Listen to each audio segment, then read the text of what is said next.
इस कार्यक्रम के पुण्यार्जक हैं गुरु भक्त परिवार श्री वीरेंद्र कुमार जैन, पुत्र आनंद कुमार जैन, निर्मल कुमार जैन, पौत्र वेदांत जैन, 4/142 बालूगंज, आगरा, उत्तर प्रदेश।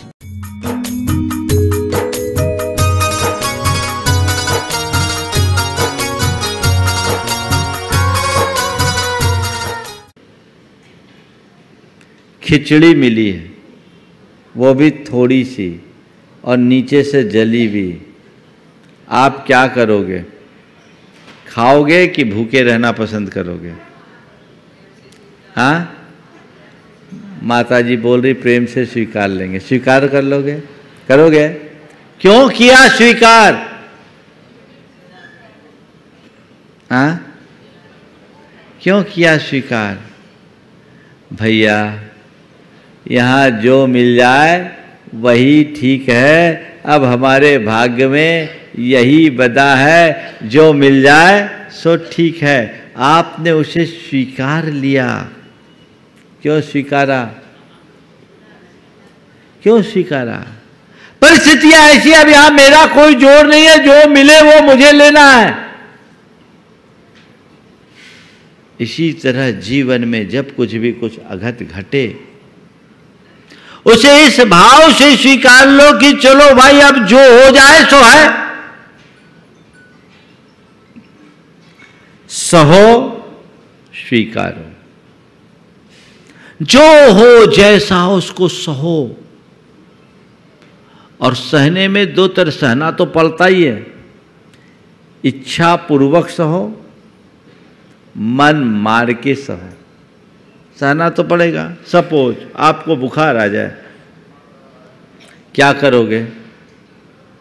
बुखार आएगा, आप इलाज करोगे, दवाई लोगे, पर कितनी भी अच्छी दवाई लो, तुरंत तो आपको बुखार उतरेगा नहीं। कष्ट है, सिर में दर्द हो रहा है, कहीं कोई पेन हो रहा है, आप उसे सह रहे हो कि नहीं सह रहे हो? सह रहे हो। हमारा सहना ही पड़ता है। लेकिन दो तरीके से सहते हैं लोग। हाँ, बहुत ज्ञान की बात है। दो तरीके से सहते हैं लोग। एक तो कराहते हुए, और दूसरे बड़े शांति से। ठीक है, अब जो होना है सो है, ठीक है, आराम लगेगा धीरे धीरे। कोई को थोड़ी सी तकलीफ, क्या बात है भाई, क्या करूं, बहुत तकलीफ है, कोई उपाय नहीं है, और कोई कुछ पूछने वाला भी नहीं है। एक ये परिणाम, और दूसरा परिणाम कैसे हो? ठीक है, अपेक्षाकृत ठीक है, दर्द है, ठीक है। कितना अंतर आ गया। जिस व्यक्ति की आध्यात्मिक दृष्टि होती है, वह तन की बीमारी को केवल हावी नहीं होने देता, और जिसकी केवल देह दृष्टि होती है, वो थोड़ी सी पीड़ा में भी विचलित हो जाता है। तुम्हें ये समझ होनी चाहिए कि रोने कराने से किसी चीज का समाधान नहीं है। उसे सह लेने में सामर्थ्य हमारी विकसित होगी। परम पूज्य गुरुदेव थुबोन जी में बहुत गंभीर रूप से बीमार थे। उनकी शरीर की स्थिति बहुत ही गंभीर हो गई थी। 3 दिन से आहार नहीं हुआ, एक दिन तो उपवास किया, दूसरे दिन उनको जो दवाई दी वो कड़वी थी, सिंकोना की छाल जिससे कुनैन बनती है, मुनक्के में दिया, पहले ही ग्लास में मुंह में डाला, बाहर निकल गया, वो अंतराय हो गया। दूसरा उपवास, और पहले दिन, एक दिन उससे पहले केवल उन्होंने लौकी लिया था और कुछ लिया नहीं था। 105 फीवर, गर्मी प्रचंड, बारिश हुई नहीं थी। पंडित जगन मोहन लाल सिद्धांत शास्त्री 2 विद्वानों के साथ वहाँ पहुँचे। उन्होंने गुरुदेव से पूछा, महाराज जी कैसा लग रहा है? गुरुदेव ने अत्यंत सहज, उस 105 ज्वर में भी हल्की सी मुस्कान बिखेरते हुए कहा, औदैहिक भाव है, जान रहा हूँ और देख रहा हूँ। औदैहिक भाव है, जान रहा हूँ, देख रहा हूँ। यानी कर्म का उदय आया है, उसे सहज भाव से देख रहा हूँ। ये है सहना, ये है स्वीकार करना कि ऐसी प्रचंड परिस्थिति में भी उसका आनंद लेना, विचलित नहीं होना। सहो और स्वीकारो।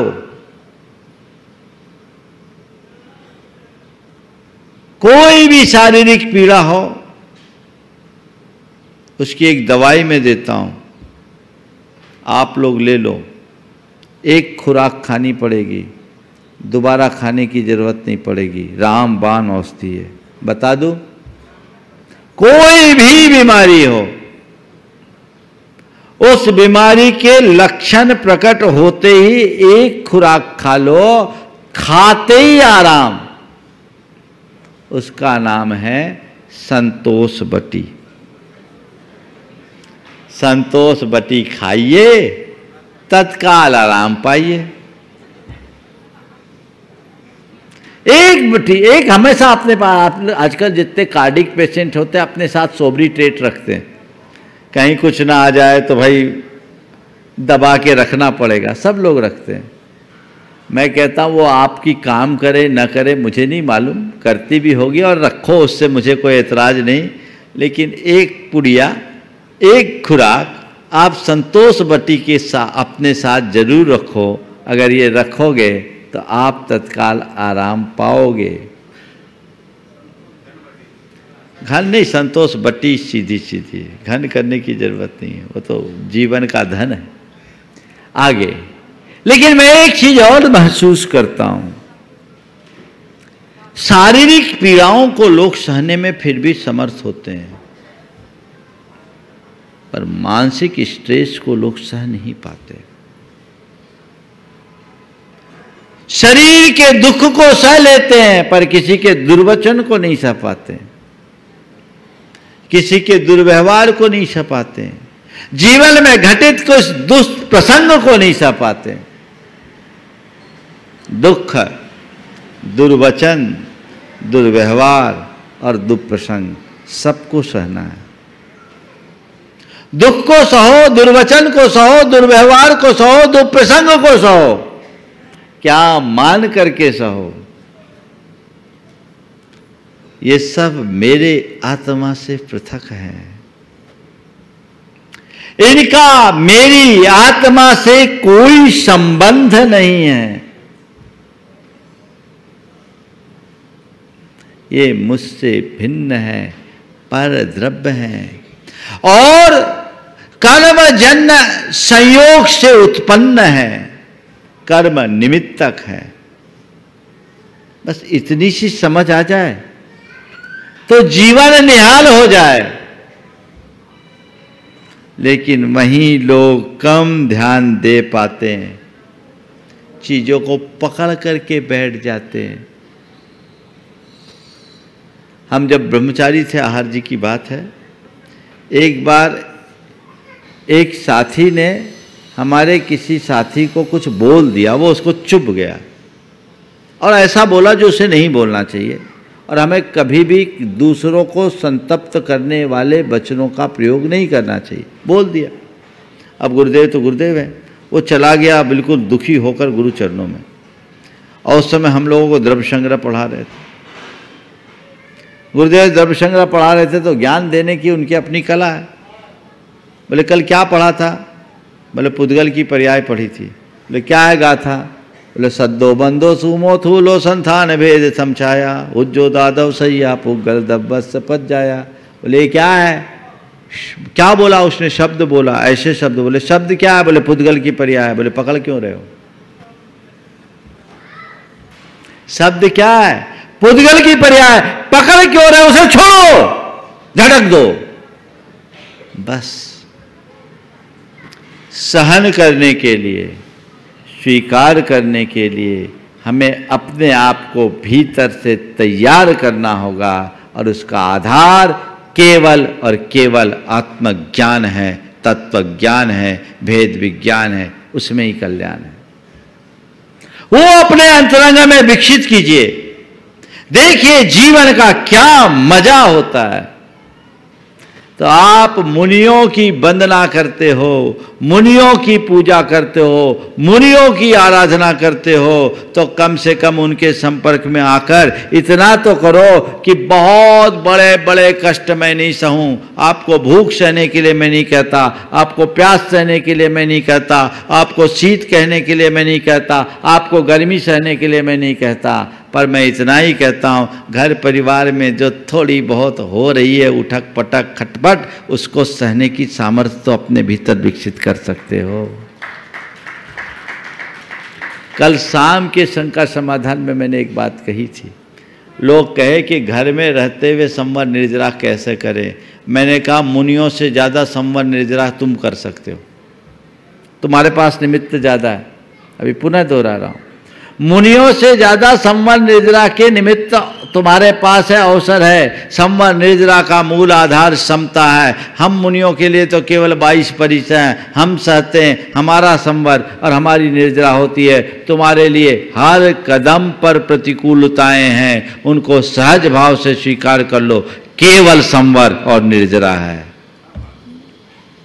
केवल संवर और निर्जरा है। जब भी कोई ऐसा दुर्वचन कहे, दुर्व्यवहार कहे, दुष्प्रसंग आए, कर्मोदय मानो और उसे समस्या मानने की जगह कर्म काटने का निमित्त मान लो। वो समस्या भी तपस्या बन जाएगी। और मैं अक्सर कहता हूं, समस्या को तपस्या बनाओ, स्वीकार लो, ये कर्म काटने का निमित्त बना है। एक सज्जन है मेरे संपर्क में, उनकी धर्मपत्नी महाकर्कशा, लेकिन वो व्यक्ति बड़े मस्त रहते हैं, बड़े मस्त। उनकी पत्नी 10 आदमी के सामने उन्हें जलील करती है, कुछ भी बोल देती है। एक दिन मैंने पूछा तो उन्होंने कहा, महाराज क्या बताऊं, मैं तो निकलना चाह रहा था, पर हमारे घर परिवार के लोगों ने जबरदस्ती हमें रोक लिया, इनके साथ बांध दिया। तो मैं सोचता हूँ मेरी नियति तो तपस्या की है, मुनि बन करके तपस्या नहीं बन पाया, तो पत्नी की बातें झेल करके तपस्या कर रहा हूँ, ये मेरे लिए तपस्या का निमित्त है। क्या दृष्टिकोण! और है कि नहीं? बोलो, आप बना सकते हो कि नहीं? और महाराज कैसे करे? तो रो, हम क्या करें? रो तुम रहे हो, भोग तुम रहे हो, सब कुछ तुम्हारे सामने, समस्याएं तुम्हारी है, तो समाधान भी केवल और केवल तुम्हें अपने भीतर निकालना होगा। उसका हल तुम्हारे अंदर है, उसे ढूंढिए, अपने भीतर से उसे निकालने की कोशिश कीजिए, तो जीवन में एक बड़ा बदलाव होगा। तो सहें, स्वीकारें, जो है जैसा है स्वीकार कर लें, और फिर सत्कार करे, स्वागत करे। अच्छे का स्वागत सब करते हैं, बुरे का स्वागत साधक करता है, बुरे का स्वागत साधक करता है। तुम्हारे एक सामान्य व्यक्ति के सामने कोई बुरा प्रसंग आए, वो व्याकुल होता है, और एक साधक के सामने कोई बुरा प्रसंग आए तो उसमें उसे एक मौका दिखता है। किसका? कर्म काटने का। वो हर्षित होता है। ये तो मौका है कर्म काटने का, हर्षित होता है। मैं आपको बताऊं, हम लोग मुनि दीक्षा के बाद की बात है, एक जगह विहार करके चले और सर्दी का समय था। जो धर्मशाला थी बहुत छोटी थी। हम लोगों से कुछ लोगों ने बोला, महाराज जी सामने एक नई धर्मशाला है। शाम होने वाला था, 24 किलोमीटर चल के गए, सामने एक नई धर्मशाला है। हम लोग गुरुजी से निवेदन किया कि गुरुदेव हम सामने एक नई धर्मशाला वहाँ चले जाएं, यहाँ कंजेस्टेड। बोला हाँ चले जाओ। शाम को गए। अब गए, पहले से देखा वेखा तो था नहीं। अब धर्मशाला के नाम पे 2 दुकानें थी, शटर लगी, बड़ी बड़ी शटरें थी, करीब करीब 14-14 फुट की शटर, और सिंगल कमरे, और बड़े बड़े झरोखे, रोशनदान। अब पहुँच तो गए। हमारे साथ के एक महाराज थे, उनने कहा महाराज ये तो गुल्फी जम है। हम बोले अब जो कुछ जमे सो यहीं रहो, गुरुजी से आशीर्वाद लेके, आप लौट के तो जाना नहीं। अब क्या था, हम लोग रह गए। थोड़ा बहुत उन लोगों ने जो कुछ भी पैक वैक किया सो किया। अब हम 4 महाराज थे, चारों बिना चटाई के सोने वाले, ऐसे ही रहने वाले, और रात भर साए साए हवा। अब कुछ लोग आ गए भैया वृत्ति के लिए। अब भैया वृत्ति के लिए भी ऐसे सेवक आए कि क्या बताएं। वो आए और वो ले आए ब्रेक ऑयल। उनको किसी ने कह दिया ब्रेक ऑयल लगाने से महाराजों का शरीर ठीक होता, बिहार करके आए और ब्रेक ऑयल लगाने की कोशिश करे। अब जब ब्रेक ऑयल लगाए तो हम लोगों ने मना किया, भैया तेल वेल नहीं लगाओ, हम तो ऐसे ही नहीं लगवाए। नहीं, महाराज तो परिवार में ज्ञानी थे, थोड़े नाम भी उनका ज्ञानी था, तो बोले अरे महाराज तो परीक्षा सहते ही हैं, महाराज तो परीक्षा सहते हैं, अपन अपना काम करो, महाराज को अपना काम करना। हमने थोड़ा कृत्रिम कोप दिखाया, आंखें दिखाई, वो कुछ सुनने को तैयार नहीं। अरे महाराज तो परीक्षा सहते हैं, महाराज तो परीक्षा सहते हैं, अपना काम अपन को करना। हमने कहा अब भैया सरेंडर ही कर दो, परीक्षा ही सहो, आज यही बता। अब उन लोगों ने खूब तबीयत से ब्रेक ऑयल से मालिश कर दी। अब वो तो चले गए और रात भर में सही अर्थों में देखे तो कुल्फी जम गई, पूरा शरीर ठंडा हो गया। अब जैसे तैसे थोड़ा योग वगैरह करके शरीर को ऐसा अकड़े ने ऐसे निकाला, रात काटा। सुबह गुरु महाराज के पास जब गया, आचार्य महाराज के पास सब वाकया बताया, तो हमारे साथ के एक महाराज थे, तो उनके मुख से निकल गया पता नहीं कैसे से पाला पड़ गया। साथ के महाराज से मुख से निकला कैसे, पता नहीं कैसे से पाला पड़ गया। गुरुदेव ने कहा ऐसा मत कहो, उसे धन्यवाद दो, रात भर कर्म निर्जरा का अवसर दिया। उसे ऐसे कोसो मत, उसे धन्यवाद दो, रात भर कर्म निर्जरा का अवसर दिया। हमने भी कहा ठीक है गुरुदेव, आज एक नया अनुभव मिला। जीवन में जब भी ऐसा कोई दुप्रसंग हो, उसकी सकारात्मक व्याख्या करो, उसका भी सत्कार करो। जब भोगना ही तुम्हारी नियति है तो फिर विचलित क्यों होना। आ जाए ठीक है, सत्कार है, सत्कार है। सहन करो, स्वीकार करो, सत्कार करो। ये जीवन को अच्छा बनाने का मार्ग है। और अपने अंदर के दोषों का प्रतिकार करो। जो जो आप अपने परिश्रमों को सहेंगे, आपकी साधना ज्यों ज्यों समुन्नत होगी, आपकी आत्मा की सामर्थ्य बढ़ेगी, जीवन में निखार आएगा, चेतना परिष्कृत होगी और हम अपने जीवन का उत्कर्ष कर पाएंगे। तो 22 परिश्रमों को सहने वाले, मुनियों की वंदना करने वाले लोग अगर ये 4 सूत्र स्वीकार ले, सहन करना, स्वीकार करना, सत्कार करना और प्रतिकार करना, तो फिर ज़्यादा कुछ कहने की जरूरत नहीं है। क्या करना है? सहना है। किसको सहना है? दुख को। क्या कहना है? दुख को सहना है। स्वीकार करना है किसको? दुसंयोगों को, बुरे संयोगों को स्वीकार करना है। और सत्कार करना है किसका? दुःप्रसंगों का। कुछ भी हो जाए स्वीकार, सत्कार करो, स्वागत है, चलो। पांडवों के लिए जल तपते हुए आभूषण पहना दिए गए, उन्होंने उसका भी सत्कार किया। चाहते तो प्रतिकार करते, मसल देते उसको, इतनी ताकत थी, पर उसे मसलने की जगह उनने उसकी जड़ को मसला। वो कर्म था और आज मुक्ति के धाम में पहुंच गए। बस सत्कार करो। प्रतिकार करोगे तो कर्म हावी होंगे, सत्कार करोगे कर्म की जड़ उखड़ेगी। जीवन का ये बड़ा सूत्र है, इसे स्वीकार करो और अपने दोषों और दुर्बलताओं का उत्तरोत्तर प्रतिकार करें, तो हम अपने जीवन का निश्चित उद्धार कर सकेंगे। समय आप सबका हो गया है, यहीं पर विराम। बोलिए परम पूज आचार्य गुरुवर श्री विद्यासागर जी जय जय जय। जय बोलो देवादिदेव एकधराट श्री भगवान महावीर स्वामी की जय जय जय। अहिंसा परमो धर्म की जय जय जय। परम पूज आचार्य गुरुवर श्री विद्यासागर जी महाराज की जय जय जय। परम पूज्य महामना मुनिराज प्रमासागर जी महाराज की। सहना, स्वीकारना, सत्कार करना और प्रतिकार करना। मुनियों के 22 परिश्रमों के संदर्भ में चर्चा थी। जब कभी भी ऐसी बातें आती है तो एक सवाल खड़ा होता है कि आखिर इतने प्रकार के दुखों को सहने की क्या जरूरत है।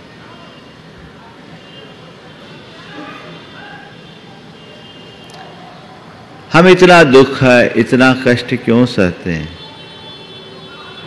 क्या बिना दुखों और कष्टों को सहे हम अपने मुक्ति के मार्ग को प्रशस्त नहीं कर सकते? हमें उस दिशा में भी प्रयास करना चाहिए। मैं इस संदर्भ में इतनी ही बात कहूंगा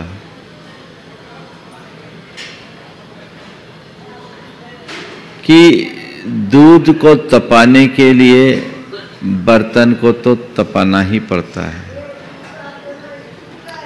स्वर्ण पाषाण को तपाए गलाए बिना उसमें संचित कालिमा और किट्टिमा कभी भी नष्ट नहीं होती।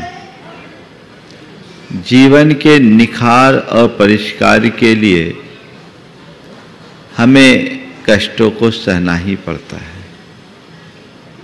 आचार्य कुंद इस संदर्भ में बहुत स्पष्ट मार्गदर्शन देते हैं और कहते हैं अपना उद्धार करना है तो अपने आप को तपाओ, अपने आप को खपाओ, कष्टों को सहो। अदुख भाविदम नानम दुहे जादे विनश्यदि तम्हा जहा बलम जोई भावः दुखस भावना। बिना दुख से पाया हुआ ज्ञान यानी सुखपूर्वक पाया गया ज्ञान दुख आने पर विलीन हो जाता है। इसलिए हे योगी, जब तक तुम में बल है, शक्ति है, सामर्थ्य है, दुखों की भावना भाव, इसका मतलब दुखों को सहो।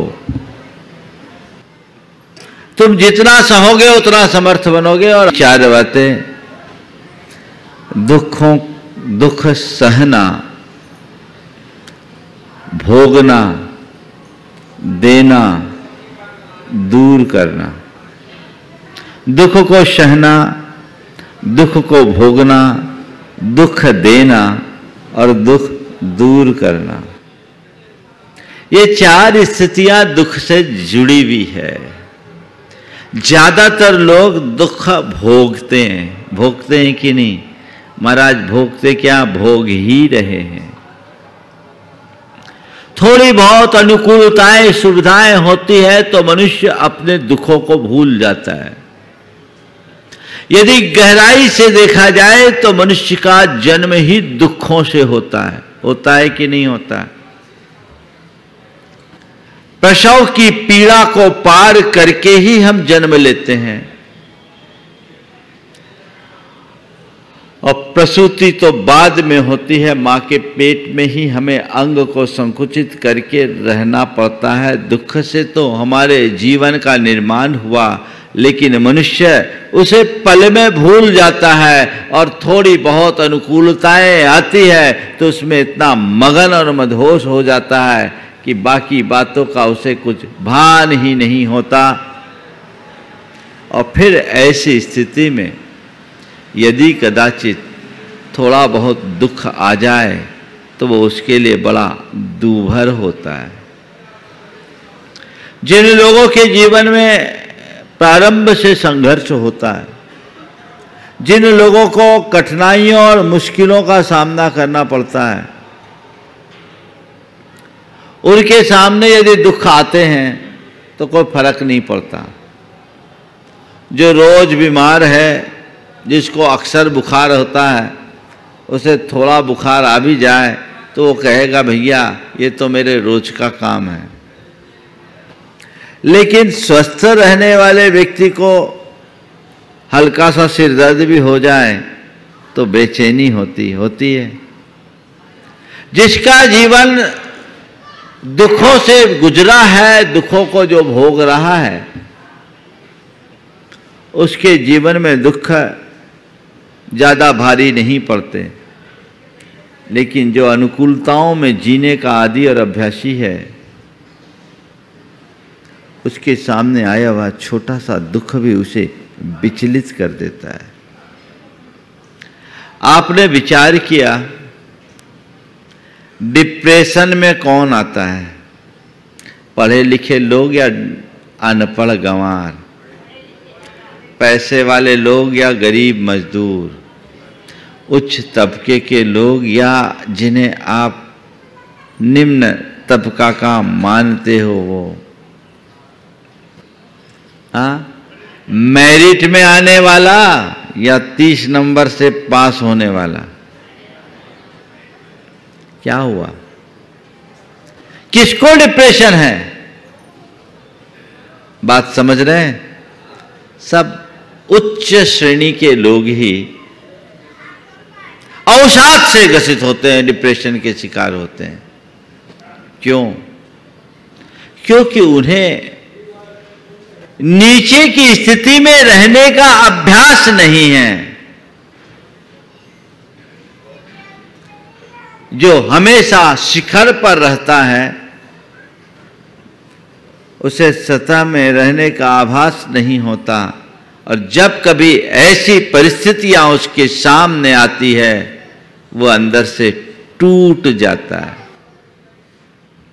संत कहते हैं थोड़ा गहराई से समझो और जीवन को सही दिशा में आगे बढ़ाने का प्रयत्न करो। आचार्य कुंद कहते हैं समय पर किसी का जोर नहीं चलता, कब किसके साथ कैसे संयोग बन जाए कहा नहीं जाता।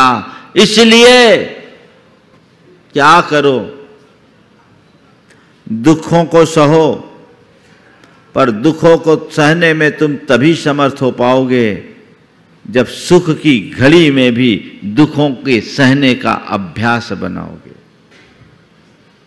सुख की घड़ी में भी दुखों को सहने का अभ्यास बनाओ। तपस्या करो। क्यों करो? इसलिए करो कि कभी कोई समस्या आ जाए तो मैं विचलित ना हूं। परिसह सहो। क्यों सहो? अचानक परिस्थिति बिगड़ जाए तो मैं कमजोर न पड़ूं।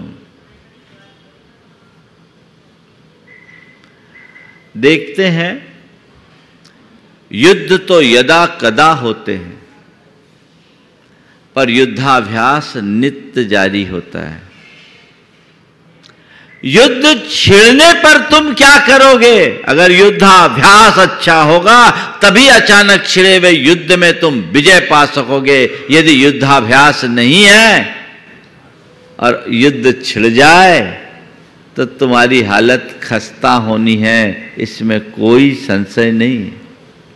तो युद्ध कभी भी छिड़ सकता है, अतः अपना युद्धाभ्यास बना के रखो, उसमें किसी प्रकार की शिथिलता नहीं रखो। क्या पता कब कौन से कर्म का उदय आ जाए, क्या पता कब कौन सा संयोग बन जाए, कब कैसी परिस्थिति निर्मित हो जाए। तो उसके लिए तुम्हें चाहिए कि तुम अपने आप को मानसिक रूप से पूरी तरह तैयार रखो कि कुछ भी हो हम तैयार हैं। कुछ भी हो हम तैयार हैं, हम अंदर से स्ट्रांग है, मजबूत है। परिस्थितियां मेरा कुछ भी बिगाड़ नहीं सकती। एक साधक यही करता है, और साधक है ही उसी का नाम। साधना एक अभ्यास है, कल मैंने कहा था। धीरे धीरे कष्टों और परेशानियों को सहने का अभ्यास। उत्तरोत्तर हम सहते जाएं। वो अभ्यास जब हम प्रबलता से करते हैं तो वो हमारे जीवनोत्कर्ष का आधार बनता है। तो जब सुख की घड़ी है तब तुम दुखों को सहने का अभ्यास करो, दुखों को सहो। चला कर उपवास क्यों करते हैं? कभी आपने सोचा उपवास क्यों किया जाता है? अच्छा भोजन, जिसे भोजन न मिले वो भूखा रहे, ठीक। यहाँ तो 56 भोग मिल रहे, फिर उपवास क्यों करें? कह सकते हैं भैया उपवास तुम्हें भोजन मिल रहा है, इस बीच में भी उपवास इसलिए करो कि क्या पता कब तुम्हारा भोजन छूट जाए तो तुम्हें परमुखापेक्षी न बनना पड़े। तुम अपने अंदर इतनी क्षमता विकसित कर लो कि 10-5 दिन बिना भोजन के भी रह सकते हो। दुख को सहने का अभ्यास बहुत बड़ी बात है। जीवन में कोई भी कष्ट आए, कठिनाई आए, जब आए तो आए, पर आने के पहले ही मेरा अभ्यास हो तब सह लोगे। शारीरिक और मानसिक, भौतिक और आध्यात्मिक दोनों प्रकार के दुखों को सहने का अभ्यास हमारा होना चाहिए। आप उसके लिए तैयार हो? कष्ट को सहने वाला मस्त होता है और कष्ट को भोगने वाला त्रस्त रहता है। क्या चाहते हो, मस्त रहना या त्रस्त होना? मस्ती में जीना चाहते, जो है उसका स्वागत करो, स्वीकार करो, सहो। सहने का अभ्यास करो। वहीं नीचे से चला दो।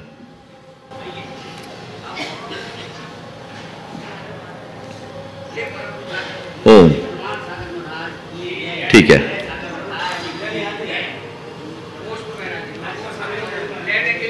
ओह, देखते हैं। तो मैं क्या कह रहा था? सहो, सहने का अभ्यास करो। अगर सहने का अभ्यास तुम्हारा प्रबल होगा तो तुम्हें दुखों को सहने में कठिनाई नहीं होगी। अपने मन से पूछो, कई अचानक कोई दुख आता है तो तुम्हारी क्या परिणति होती है? साधारण आदमी तिलमिला उठता है, लेकिन जिसे दुख का सहने का अभ्यास है वो दुखों की घड़ी में तिलमिलाने की जगह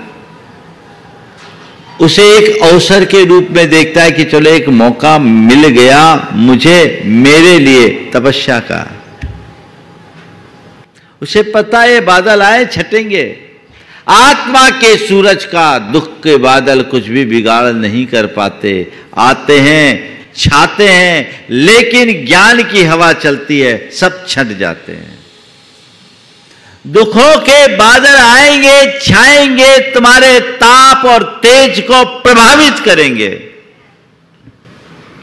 लेकिन ज्ञानी तो समझता है बादल आए हैं, थोड़ी सी हवा चलने की देर है, और अंदर से ज्ञान की हवा चलती है, सारे बादल तितर बितर होते हैं और आत्मा का सूर्य पुनः उसी प्रताप और प्रकाश के साथ प्रकट हो जाता है। उतना ही तेज, उतना ही प्रताप अपने अंदर विकसित होना चाहिए। तो आप सबसे मैं कहता हूं, सुविधावादी बनने की जगह साधक वृत्ति को अपनाएं। सुविधावादी वो है जो साधनों का आलम्बन लेता है, और साधक वृत्ति का मतलब है जो साधना के मार्ग को अंगीकार करता है। सुविधाओं को भोगना उलझन है और सुविधाओं को त्यागना साधना। सुविधाओं को भोगना उलझन है और सुविधाओं का त्यागना साधना। अगर तुम अपने जीवन को साधना चाहते हो तो सुविधाओं को त्यागो। अरे महाराज, इससे तो अनकंफर्ट होता है, परेशानी होती, ठीक है, बाहर से अनकंफर्ट हो, लेकिन तुम्हारे पास तत्व ज्ञान है तो तुम 24 घंटे कंफर्ट जोन में रहोगे, फिर तुम्हें कोई कठिनाई नहीं, अपने आप रास्ता खुलेगा। सहने का अभ्यास कीजिए, थोड़ा थोड़ा थोड़ा थोड़ा थोड़ा। अगर प्रारंभ से अभ्यास करोगे तो तन हो या मन, दोनों प्रकार की परेशानी तुम्हें परेशानी जैसी नहीं लगेगी।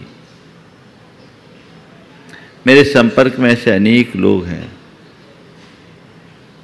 जो खूब साधन संपन्न हैं, लेकिन उसका उपभोग नहीं करते। एयर कंडीशन कमरे में रहते भले हैं, पर एसी चलाते नहीं। प्रचंड गर्मी में भी बिना पंखे के रहते हैं।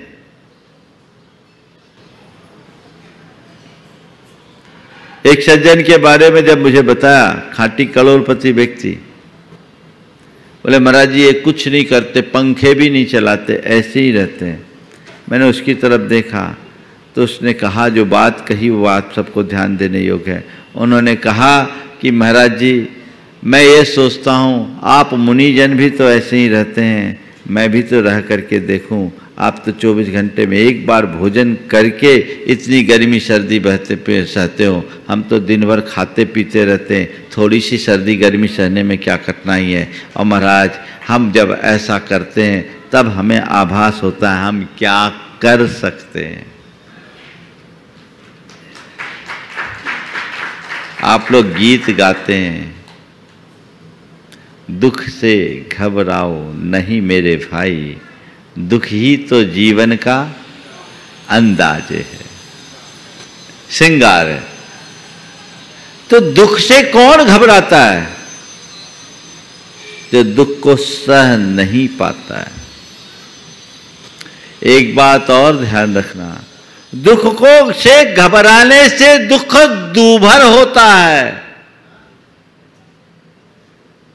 और दुख को सह लेने से दुख दूर होता है। दुख से घबराओगे तो दुख दूभर होगा और दुख को सह लोगे तो दुख दूर होगा। क्या करना चाहते हो? दुख को दूना करना चाहते हो या दुख को दूर करना चाहते हो? क्या करना चाहते हो बोलो? हाँ, क्या? थोड़ा जोर से बोलो। तो अब क्या करना है? क्या करना है? सहना है।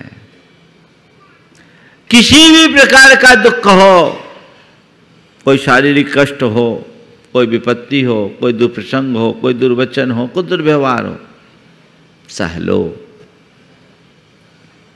सहोगे तो समर्थ बनोगे, ये सूत्र है। जितना बने उतना सहो।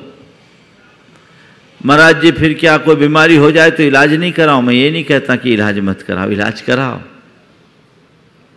इलाज कराने का निषेध नहीं है, पर तन की बीमारी के साथ साथ मन का भी इलाज करो। तन की बीमारी का इलाज डॉक्टर के पास है और मन का इलाज तुम्हारे खुद के पास है। तुम्हें ये सोचना चाहिए बीमारी आई है, चिकित्सा करना मेरे हाथ में है। बीमारी एक दिन में आई नहीं तो जाएगी भी एक दिन में नहीं। मेरे हाथ में केवल चिकित्सा और परहेज है, वो मैं करूं, फिर धीरे धीरे अपने आप जाएगी। और बीमारी ये मेरे तन को है, मेरी चेतना में कोई बीमारी नहीं, मैं स्वस्थ हूँ। बीमारी की घड़ी में भी जो व्यक्ति स्वास्थ्य का अनुभव कर ले, उससे मजे में और कोई दूसरा नहीं। पर छोटी छोटी बीमारी से घबराओ मत, सहो।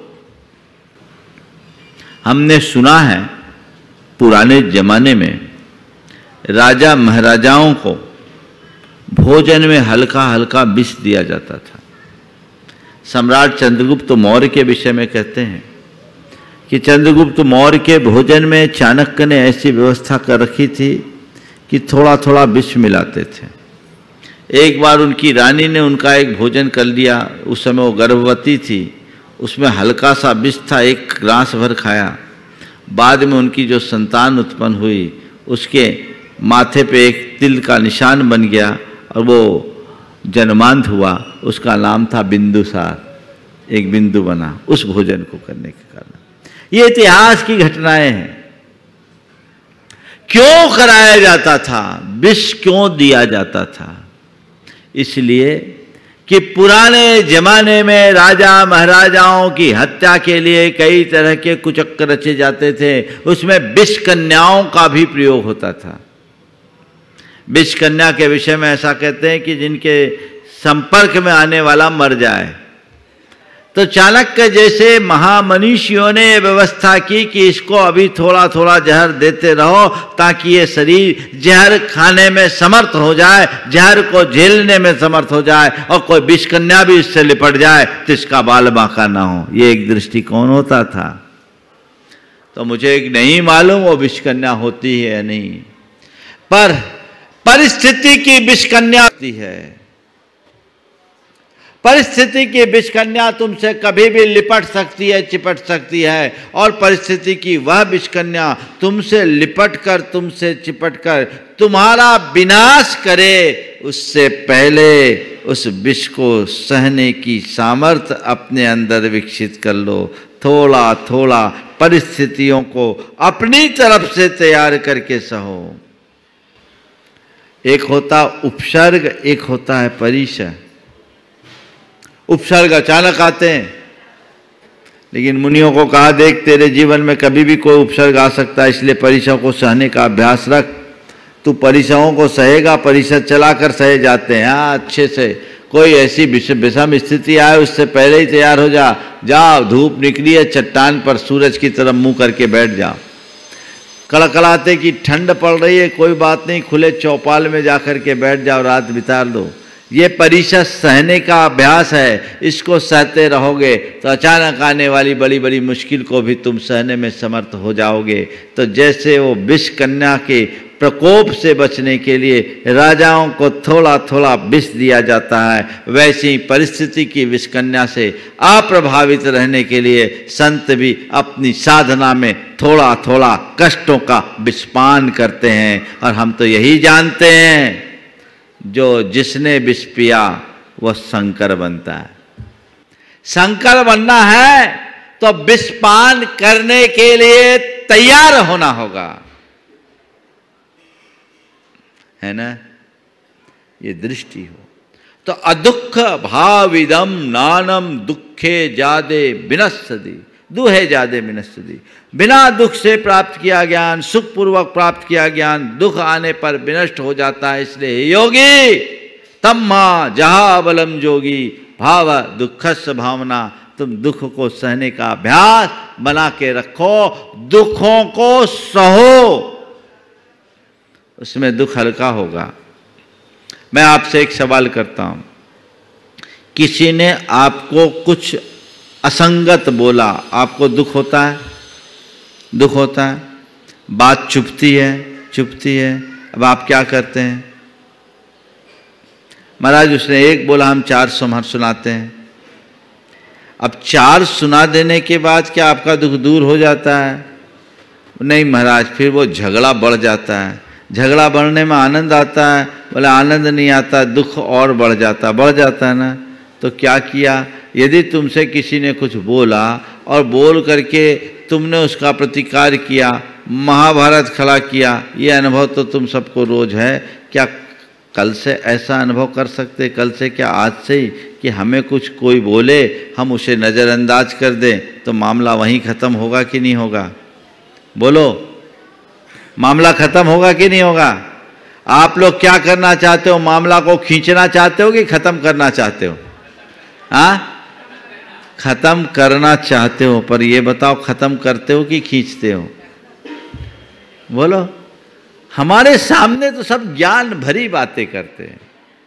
आज से संकल्प ले लो कि हम कभी ऐसा प्रसंग आए मामले को वहीं खत्म करेंगे, खींचेंगे नहीं। और खत्म करने का सीधा सा सूत्र है सह लेना, नजरअंदाज कर देना।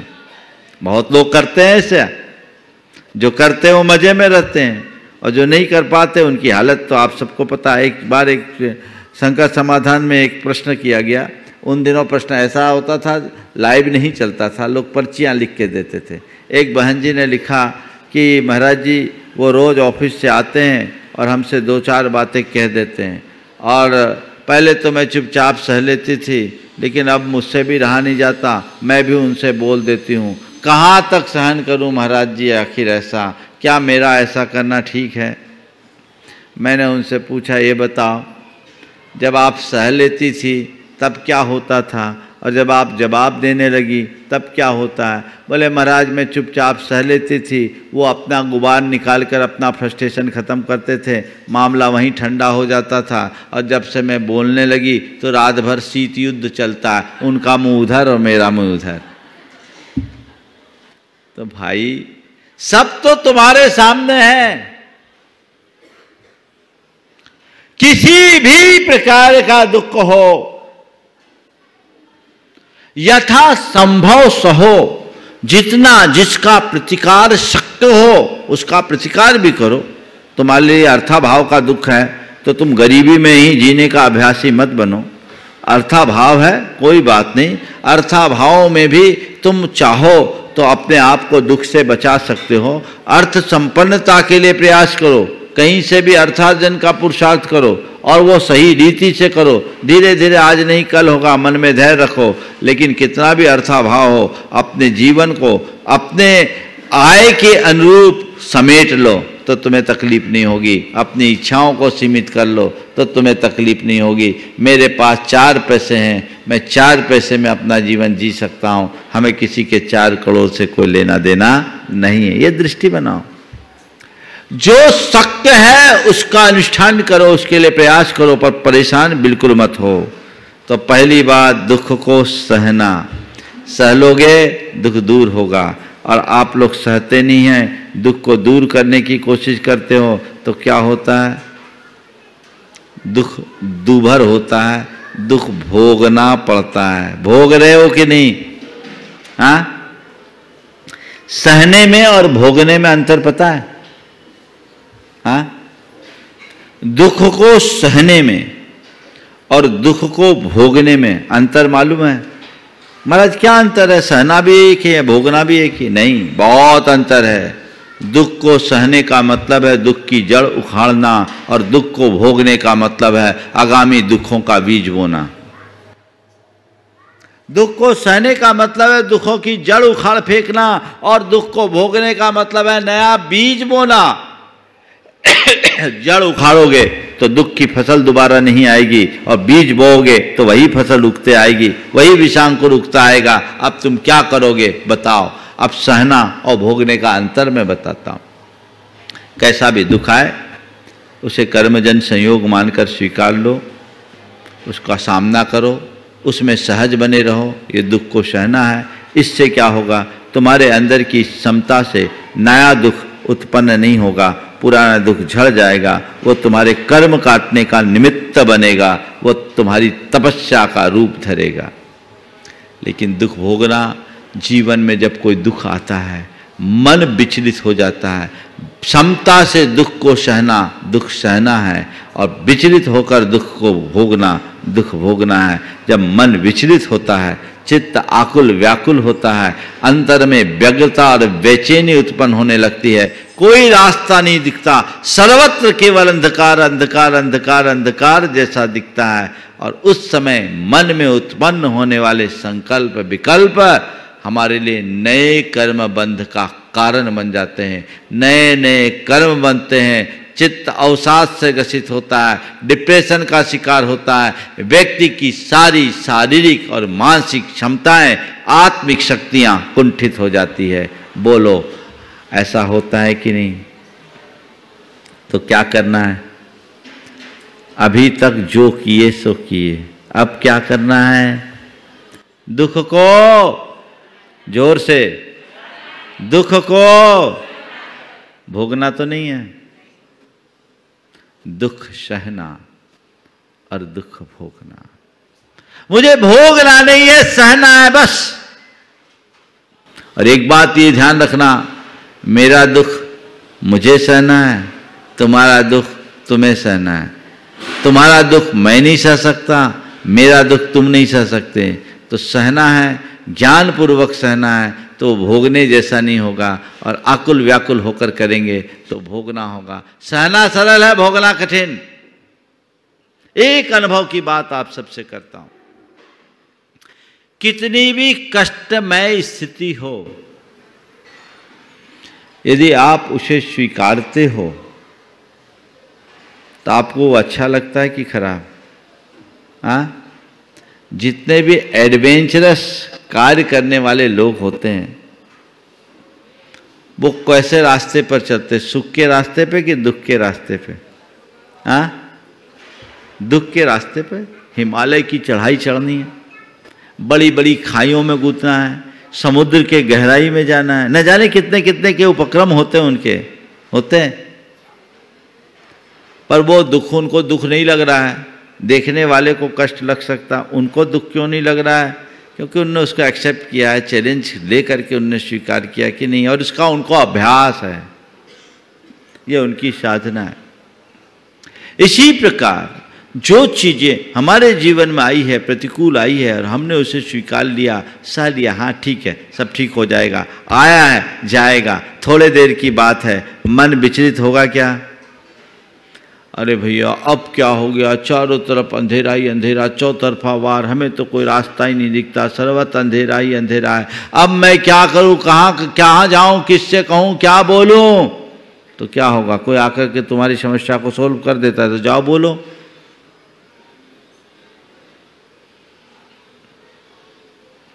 क्या कहा है? रही मन निज मन की व्यथा, मन ही राखो गोय, सब सुन के इठले हैं, सुन इठले हैं लोग सब, बांटन ले है कोई। सुन इठले हैं लोग सब, बांटन ले है कोई।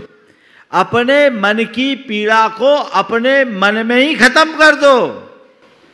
दूसरों से बोलोगे तो कुछ नहीं, प्रकट रूप से कृत्रिम हमदर्दी भले प्रकट कर दे, पर तुम्हारा दुख बांट नहीं सकते।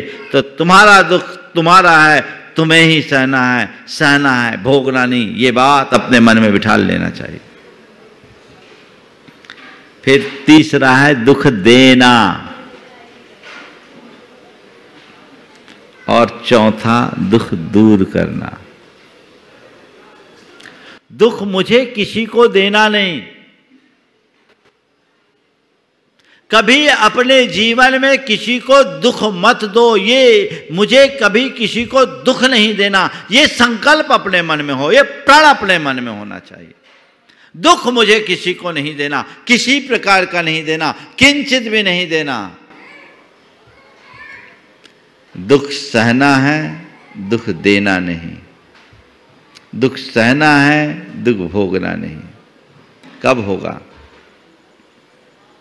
जब हम स्वयं के कष्टों के प्रति सहनशील होंगे और औरों के कष्टों के प्रति संवेदनशील होंगे। स्वयं के कष्टों के प्रति सहनशील बनो, औरों के कष्टों के प्रति संवेदनशील बनो। कभी किसी को दुख मुझे नहीं पहुंचाना, ऐसा कोई कार्य और कृत्य नहीं करना जिससे मेरे वजह से कोई दुखी हो। हालांकि इसे अलग अलग संदर्भ में लेना। कई बार कोई व्यक्ति कोई हमसे नाजायज चाह रखता हो और हम ये सोच ले कि महाराज ने कहा कि हमें किसी को दुख नहीं देना, तो अपनी मर्यादाओं को छोड़ करके उसकी मांग की पूर्ति कर दे, ये ठीक बात नहीं है। अपनी मर्यादाओं के मध्य रहते हुए बात लेना, समझ गए? एक लड़की ने एक लड़के से अफेयर हो गया और वो 2 बच्चों का मालिक बाप था, और क्या तर्क दिया अपने पिता को, नहीं मैं उसको अलग नहीं कर सकती, उससे उसको दुख होगा। दुख देना पाप है। अरे भैया दुख देना पाप तो है ही, पर अनैतिक संबंध बनाना तो महापाप है, पहले उसे भी तो देखो। इसलिए मैंने संकेतों में कहा कि अपनी मर्यादा के भीतर संकल्पित हो जाओ, मुझे किसी को दुख नहीं देना। दुख दोगे तो अपने जीवन में कुछ भी नहीं पाओगे।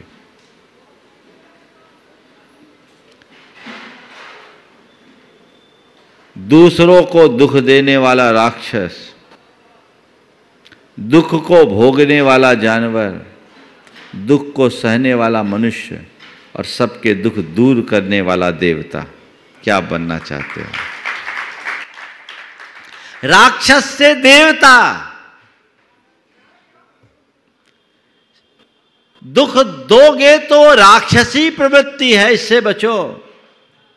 दुख भोगना व्यवस्था, ये जानवरों जैसी प्रवृत्ति है, पछता, इससे ऊपर उठो। दुख सहना मानवीय पुरुषार्थ है, ये मानवीयता का आधार है। दुख सहेंगे और न केवल दुख सहेंगे अपितु दुख को दूर करेंगे।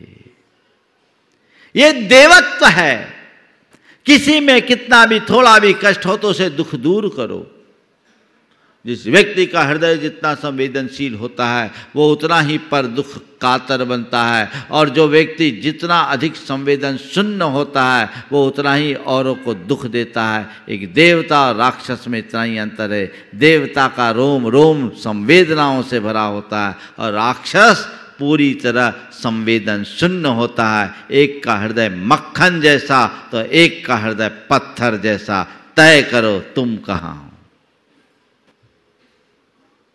दुख दूर करना है, अपना भी औरों का भी।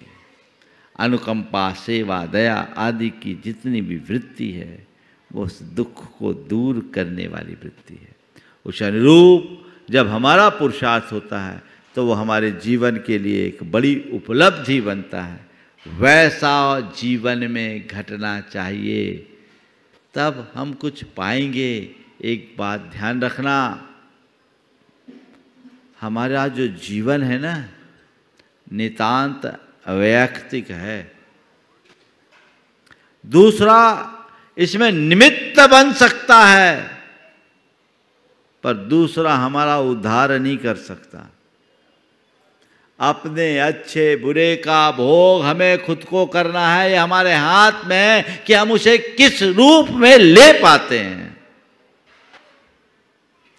तो ऐसी दृष्टि अंतरंग में अगर जग जाए, बैठ जाए, तो जीवन की दिशा और दशा परिवर्तित हो जाए। धर्म का यही सार है। हम पूजा पाठ करते हैं, स्वाध्याय करते हैं, दान करते हैं, व्रत उपवास करते हैं, लेकिन थोड़ी थोड़ी बातों में टूट जाते हैं। नहीं, ये तो ऊपर का धर्म है। अंतरंग धर्म क्या है? होकर सुख में मग्न न फूलूं, दुख में कभी न घबराऊं, इष्ट वियोग अनिष्ट योग में सहनशीलता दिखलाऊं। वो क्षमता अपने भीतर विकसित करे, जीवन बदल जाएगा। क्योंकि परिस्थितियां हमारे हाथ में नहीं है, मनस्थिति हमारी है, वो हमारे हाथ में है। ये तत्व ज्ञान हमारी मनस्थिति को संभालने में ही निमित्त बनता है, और जिसने अपने मनस्थिति को संभाल लिया उसका जीवन धन्य हो गया। इसलिए अपनी मनस्थिति को संभाले, अपने जीवन की दिशा और दशा को ठीक करे। ये पुरुषार्थ हम सब करेंगे तो निश्चित वो हमारे जीवन की उपलब्धि होगी। समय आप सबका हो गया है। बोलिए परम पूज आचार्य गुरुवर श्री विद्यासागर जी महाराज। जय जय जय। इस कार्यक्रम के पुण्यार्जक थे गुरु भक्त परिवार श्री वीरेंद्र कुमार जैन, पुत्र आनंद कुमार जैन, निर्मल कुमार जैन, पौत्र वेदांत जैन, 4/142 बालूगंज, आगरा, उत्तर प्रदेश।